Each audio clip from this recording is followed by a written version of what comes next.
moment de calma per a donar-li la benvinguda a Jesús Ferrer. Bon dia, Jesús. Hola, bon dia. Bueno, si continuem així, jo ja m'adormo. Sí, no? Ja anem baixant revolucions. Escolta, Jesús, que esclar, tu no t'he vist després de la festa del Mercat a la plaça. Que bé. Superbé. Va vindre Andrea, la directora de la biblioteca, i diu que vas aconseguir que durant una hora els xiquets estiguessin callats. Ah, sí? Molt bé. Ho va dir Andrea. Bueno, és en això que ens dediquem. Una hora, els xiquets callats. Sí, al final un xiquet se va quedar plorant, sabeu? Per què? I li va dir, jo vull veure el pallasso. I vaig anar quan ja m'havia canviat i dia que no era aquell, que era l'altre. L'altre més... Molt bé, va anar tot bé. Molt guai, sí. Molt bé. Doncs, i los crios que el públic nen és molt difícil, És difícil. Però, vulgues que no, és graciosíssim perquè se te queden mirant, dient, uau. Sí, i sense voler especialitzat. Molt bé, doncs bé, no? És que jo dic, la gent que vos dediqueu a entretindre els nens, xapó. Que guai. Perquè jo quan m'ha tocat fer mestre de nens, jo no puc, perquè se me dispersen, s'ha de tenir una gràcia. Bueno, sí. Una mica d'això era el que volia parlar, perquè en part també me vas entrevistar i te vaig soltar la perla de que si jo cobrés $1.000.000 seguiria fent de pallasso, i tot això m'ha donat de pensar de que viure en propòsit i fer coses així... Què vol dir viure en propòsit? Cadascú és bo en algo. Sí. Llavors, ara mateix que estem posant notes, m'he passat tot el matí, m'he matinat un munt i estic mig adormit, he passat tot el matí notes i els mestres avaluant els nostres alumnes sense voler, hi ha algun company o companya que se li escapa, este és un 0 a l'esquerra, no servirà... Dius, home, no servirà per res. No servirà per res, pot ser en informàtica, però igual serà superbon germà de son germà o superbon pare o... Però per a guanyar el títol no. Per al títol potser no. Però llavors seria interessant saber per a què són bons, perquè tothom ha vingut aquí i és bo en algo. És bo en algo per a donar als altres. A vegades simplement és escoltar o simplement és fer coses senzilles, tampoc no cal sortir a la tele i els focus, però viure un propòsit és, ostres, descobrir que jo sóc bo per a fer humor, o descobrir que sóc bo per a fer humor tant per petits com més grandets, és flipant perquè al meu cap jo estudiava teatre i jo volia fer drama. Jo estava fent Mare Coratge i els assajos generals de Mare, van estar tot l'any fent la Mare Coratge en ETCA, i a l'assaig general que fem al pati la gent se descollonava i jo tot sèrio dient, hola, estàs a la guerra, doncs vine, que vull ser parella teua. I ho dia d'una forma que la gent se descollonava. I un dia em van dir, diu, tu el drama te va fatal. Diu, tu fas molta risa quan parles. I a vegades m'ha passat que estic parlant en sèrio, però seriosament en sèrio, explicant alguna classe, i la gent se li escapa la risa i dius...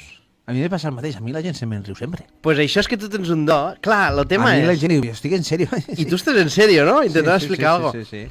Pues bueno, saber que tu i jo tenim unes virtuts que es pot dir fer de còmic i no cal que intentéssim fer d'alcaldes. Ni tu ni jo podem ser alcaldes. No podré ser alcalde. Ara, si la gent vol un alcalde graciós... Un alcalde graciós. Sí. Però que vull dir que tothom és bo per a algo. Llavors m'agradaria parlar avui una miqueta de viure en propòsit. Però abans d'arribar així tan profundament, m'agradaria explicar una història, si m'ho permets. Claro, la secció és teva. És una història del poblat... A veure com se diu, no me'n recordo. L'últim poblat índio dels Estats Units, abans el poblat Navajo. Era, bueno, quan veiem pel·lis d'índios i vaqueros, pues los últims índios, l'últim reducte... Que no eren índios.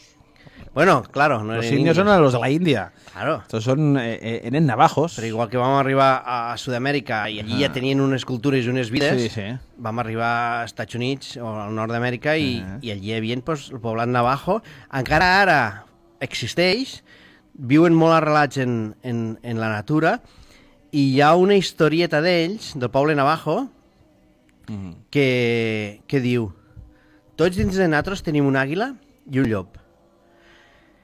I l'àguila L'àguila vola alt, vola pels cims, veu les coses des de dalt en perspectiva.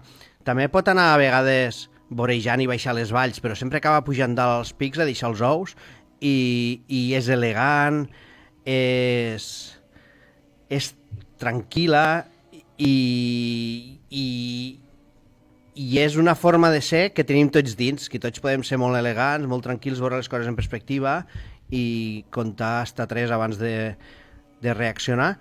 I després també tenim un llop dins de nosaltres. Tenir un llop, el llop és més violent, agressiu, és de terra, no és tan... El llop no veu el bosc, veu els 4 arbres. El llop és mental, és estratega i és més rencorós que l'àguila. Llavors, tots dins de nosaltres tenim una àguila i tenim un llop. Llavors, és cosa nostra decidir cada dia si alimentem l'àguila o alimentem el llop. Llavors, què volem dir en això? En això volem dir, si era la nostra conversa, Jordi, és intentar fer arribar un missatge, estem alimentant l'àguila. Però si volem il·luminar i volem intentar traslladar un missatge, doncs estem alimentant l'àguila. Però si en vez d'això el que volguéssim és jo brillar més que tu i competir i comencéssim a discutir, doncs mira, jo més, tu més, estem alimentant el llop. És una mena de dir, quan el propòsit de la conversa o del fet és il·luminar, l'únic que t'interessa és que l'altre rebi i ja està, independentment de qui... Però si el que volem és jo brillar més que tu i competir, aquí, durant tota la vida podem decidir, avui que hem alimentat l'àguila i hem estat treballant pels altres, i hem estat donant pels altres, i hem descobert alguna que podem fer pels altres, o hem estat alimentant el llop, pensant en el meu currículum, en el meu egoisme, en la meva enveja, en la meva competència, en que tu no ets tan vàlid perquè jo sóc millor. A vegades també per a validar-se un descalifica el de davant, tu ets un inútil, perquè jo sóc superguai. Pues això Poble Navajo diu de que cada dia podem alimentar o l'àguila o el llop que tenim dins, i m'agrada el tema perquè justament la vida en propòsit és quan t'anules tu a tu mateix i simplement te dediques pels altres. Què és el que pots fer bé pels altres? O sigui, que és indiferent que tu surtiguis a la premsa o no surtiguis a la premsa. Si tu ets bon escoltant a la gent o escoltant a la veïna i aquell dia has escoltat a la veïna, s'ha sentit millor, possiblement tu tens un do de la paciència i d'escoltar i estàs donant un bon humor a aquella persona, que aquella persona després se trobarà uns fills, se trobarà uns nets i dirà, ai, que bé, menys mal que estem aquí parlant amb el veí, que bé. I a vegades vas propagant les bones energies i vas propagant el bon saber fer, que si actuem com el llop, de que m'heu d'admirar, m'heu de veure dalt del pòdium, m'heu de posar likes, m'heu de pagar més diners a mi que a l'altre, m'heu d'aplaudir, doncs aquí alimentem el llop. Això jo havia sentit des d'una altra banda, jo havia sentit la diferència entre emoció i intel·lecte. L'àguila seria més l'emoció i el llop seria més l'intel·lecte. A vegades, en qualsevol moment, podem decidir que mana el cor o que mana el cervell.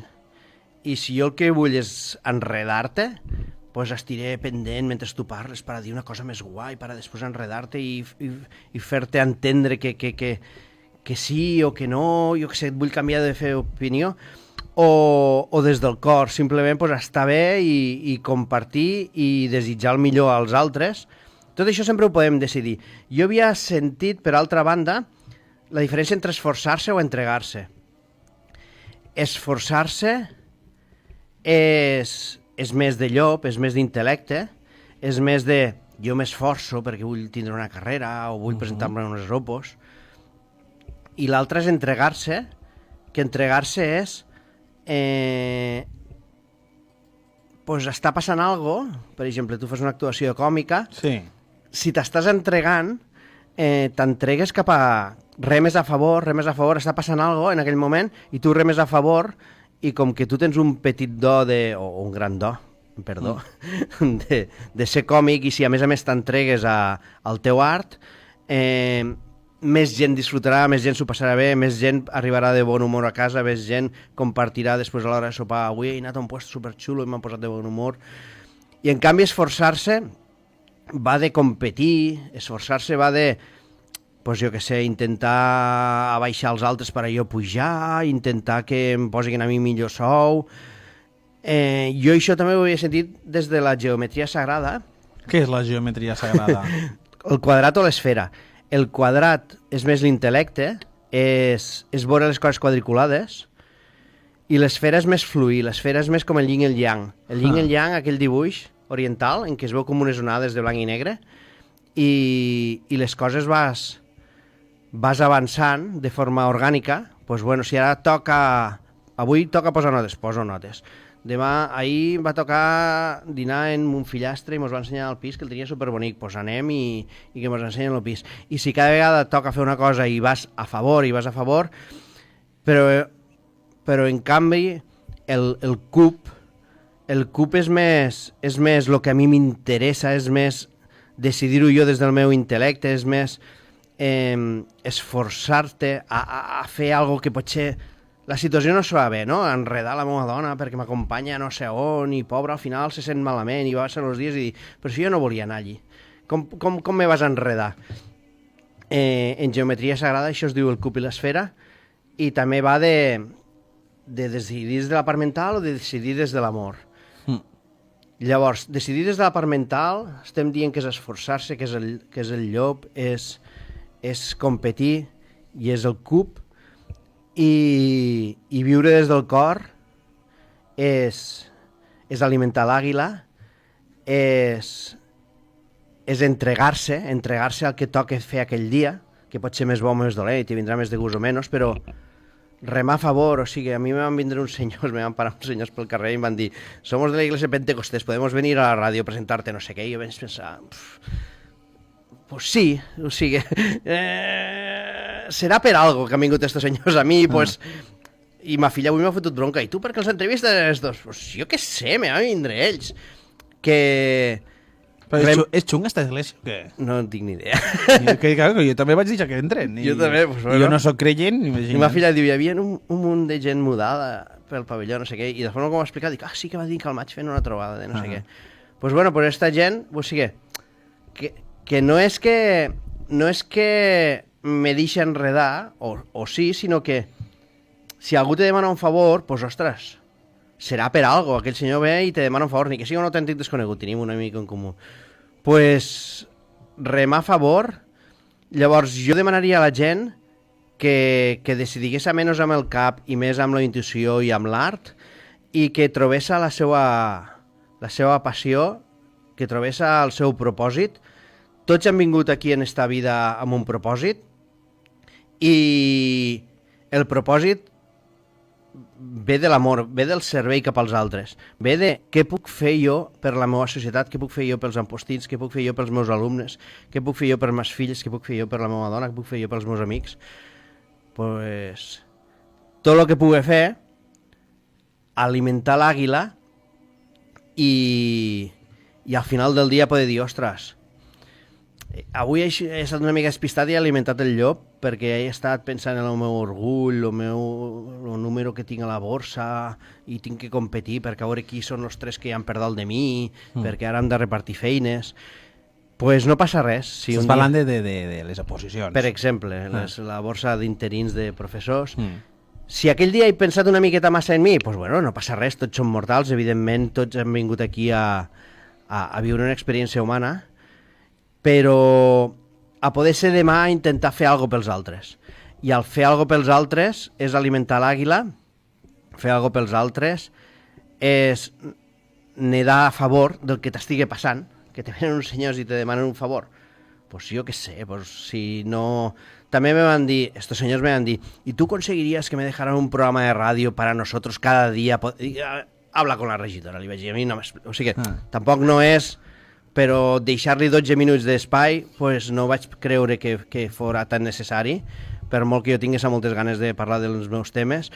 Pues bueno, si està a les meves mans i un dia te demanen un favor la veïna, ostres, pues jo què sé, alimentem l'àguila, si podem decidim les coses des del cor, perquè moltes religions... Bueno, jo crec fermament que com a la pel·li de Soul de Pixar som ànimes infinites que venim a fer una experiència humana. Crec fermament que després de la mort l'ànima continua i realment quan sortim d'este cos crec fermament que hi ha un amor infinit i som un amb tothom i som un amb Déu, amb el Creador. Crec fermament que aquí al moment de viure l'experiència humana venim a viure una miqueta esta Matrix d'este món, i en este món sense voler mos obliguen una miqueta a competir, però si connectem fermament des de dins, que la sortida és cap a dins, si connectem fermament des de dins i mos han dit a tu i a mi que valem més com a còmics que com a drama, i si fent això fem alguna més feliços als altres, evidentment que poguéssim facturar també mola, perquè poder facturar també podem invertir, però si podem fer algo de bé perquè hi ha algo que hem vingut a fer aquí que és molt guai, i no té res a veure en nosaltres, no té res a veure en el meu ego, no té res a veure en el meu currículum, no té res a veure en els meus aplausos o el meu salari. Però si descobrim el propòsit, per descobrir el propòsit, clar, és una mica difícil, és més fàcil quan ets molt gran, però clar, com us demanes als meus alumnes quin cicle fareu o quina carrera fareu amb les filles, com us demanes, no saben encara què són bones i què no són bones. Però una forma interessant de buscar el teu propòsit és busca què et fa sofrir, per exemple, a les engrescades, us fa sofrir els vegetarians, us fa sofrir el patiment animal, i tot aquell sofriment pot arribar a ser el teu propòsit, perquè al final és tanta energia que gastes cap en aquell sofriment que potser és allò. Si pot ser en què ets molt bo, en què tens un do, no? Suposo que Beethoven de molt petitet ja tocava el piano i tocava de forma excessivament brillant, doncs el seu propòsit era fer-nos feliç fent peces d'art, i pot ser algo que tu has sofrit molt i algo que t'ha fet plorar i tu has pogut reconduir, doncs jo que sé, un problema infantil que jo he passat i possiblement jo he reconduït, doncs possiblement el meu propòsit podria ser acompanyar altra gent a passar estos creixements. És que no sé, cadascú ha de trobar el propòsit on siga. Quan som més grans cada vegada ho veiem més fàcil, perquè a què venir, o sigui, en què som bons i en què no cada vegada és més fàcil saber en què som bons i en què no. Llavors jo demano a l'audiència que nadéssim a favor, que alimentéssim l'àguila cada dia que poguéssim. Si mos despistem, doncs no passa res. No passa res, no t'has de fustigar, no? És lo important, perquè no és no fustigar-se. una miqueta egoista també ho som, però claro, intentant demà alimentar l'àguila. Jesús Ferrer, ara som una miqueta més misteriosament feliços. Que passis molt bona setmana. Moltes gràcies. I fins a la propera. Gràcies.